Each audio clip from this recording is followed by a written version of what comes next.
Zostarli o 20 rokov, no opäť sa vrátili poriadne to roztočiť. Filmový milionár Bohumil Stejskal sa po rokoch opäť vracia na scénu. Pokračovanie obľúbeného filmu Dedičství, ktoré sa nakrúcalo v lani, je už v našich kinách.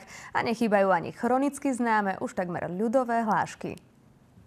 Kultový film, ktorý videli milióny ľudí, snáď miliónkrát má pokračovanie so všetkým, čo k tomu patrí. Vtipmi i hercami, ktorým pribudli šediny, Bohumilovi aj deti a jediné, čo sa nezmenilo, je snáď jeho láska k alkoholu. Nejkrásnější pohled na policii je ze hřbetu koně. Alkohol tam hraje velkou roli tady v tomhle.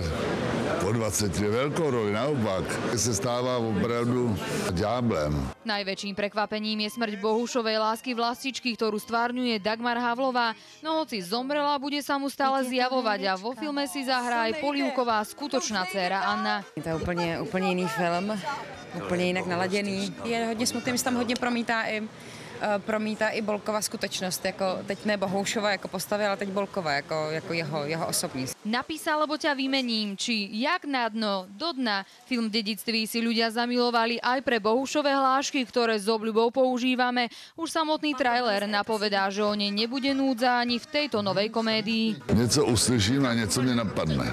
Teď mě dáváte podněty vy, nebo tady, jak on vám dává pan kameraman podnět, že vás bude za rameno a řekne trošku doleva. V Česku mal film premiéru včera, na Slovensku až dnes, no špeciálnej predpremiére ho už u nás videlo viac ako 2000 ľudí. Katarína Kúlová, televízia Markíza.